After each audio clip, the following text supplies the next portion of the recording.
ተንጨረጨርኩኝ በምድር ሕይወቴን በደስታ ለማለፍ ብሞክር ስንቱን አየሁ ስንት አሳየኝ የዕድሜ ሚስጥር ይሁና ከማለት በስተቀር አይወጣኝ ክፉ ማልናገር ይሁና ከማለት በስተቀር አይወጣኝ ክፉ ማልናገር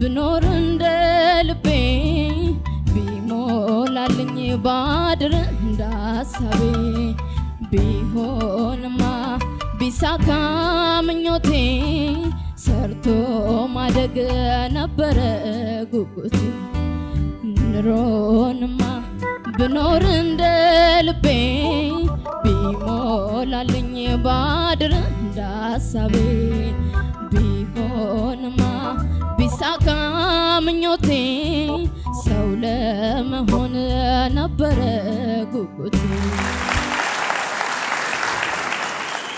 በአልቶ ድምጽ ካላቸውና የኢትዮጵያን ዜማዎች ከተጫወቱ ድምጻውያት መካከል አንዷ በዛወርቅ አስፋው ነች የምለው። ይሄንን ምርጫ ይዘሽም ስለመጣሽ ጥሩ ነው ብዬ ነው የማስበው። ወይንሸት ይሄ ዘፈን አሁን 2 እርከን ነው የሚወጣለት። ሃይ ድምጾቹ በሙሉ ደህና ተሰርተዋል የሚባሉ ናቸው። ከመጀመሪያዋ ዘፈኑን ከጀመርሽበት ኖት እስከ ማሳረፊያው ኖት ድረስ ያሉት የወረዱት ድምጾች በሙሉ ከቅኝት ውጪ ናቸው። ይሄ እንግዲህ ትልቁን ዝግጅትሽን ከሂሳብ ውጪ ያደርገዋል ማለት ነው። በስሜት ውስጥ ድምጽሽ ጥሩ ከለር እንዳለው መናገር ይቻላል። ስሌት ውስጥ ስናስቀምጠው ግን ጂኦሜትሪው ላይ የሚያርፍ አይደለም ማለት ነው። ጥሩ ምርጫ መርጠሻል፣ ግን ጥሩ አርገሻል ዘፈንሽም። ከፍተኛ ድምጽሽንም ዝቅተኛውንም ምን ያልወደድኩትም ምናልባት መሃል ላይ መካከል ላይ ያሉ ድምጾች ደስ የሚሉ ድምጾች ይሰማለሁ። በሱ አንቺ ሁሌ የምታዜሚባቸው ድምጾች አሉ። እነሱ ላይ ጥሩ ይሆንሽባቸው። እነሱን ብቻ ይዘሽ መቆየት እንደማትሽ እንግዲህ በዛሬው ውድድር የተረጋገጠ ነው የሚሆነው። የላይኛውን ድምጽሽን ስታውጪ በቃ ኡኡታ ነው የሚመስለው። ቴክኒካሊ በማይክ በማራቅ ምናምን የተለያዩ ቴክኒኮችን በመጠቀም እነዚህን ነገሮች ማስተካከል ነበረብሽ። የበለጠ በጣም ቴክኒካሊ የሆነ ችግር ያለበት በጣም ከባድ ነው የሚባል ዘፈን አይደለም ከሬንጅ ውጪ። ስለዚህ የበለጠ ማሳመር ይጠይቃል። የግጥሙንም ይዘት ኢቭን በደንብ ስሜት ውስጥ አስገብቶ በደንብ ፊልም ማድረግ ያስፈልጋል። ዘፈኖችን ሁልጊዜም በደንብ አዳምጪ። ትንሽ የጆሮ ጉዳይ ነው እንጂ ሌላ ብዙ ችግር ያለብሽ አይመስለኝም። እና ድምጾች ይንከባለላሉ። አሁን በዛወርቅ ስትዘፍን ይህን ዘፈን የሚንከባለሉ ድምጾች አሉ ጉሮሮዋ ውስጥ። እነሱ ነገሮች ናቸው አንቺ ላይ ያደረቁብሽና መዝፈንና መጮ ስለሚለያይ ነው።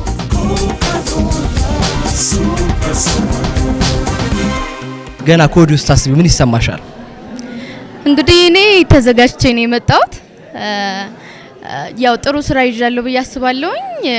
ውጤቱን አብረን እናየዋለን ወደ በኋላ። የማሸነፍ ስሜት ምን ያህል ነው ግን ውስጥሽ ያለው? እንግዲህ ከእግዚአብሔር ጋር ቶፕ 10 ገባለሁ ብዬ አስባለሁ።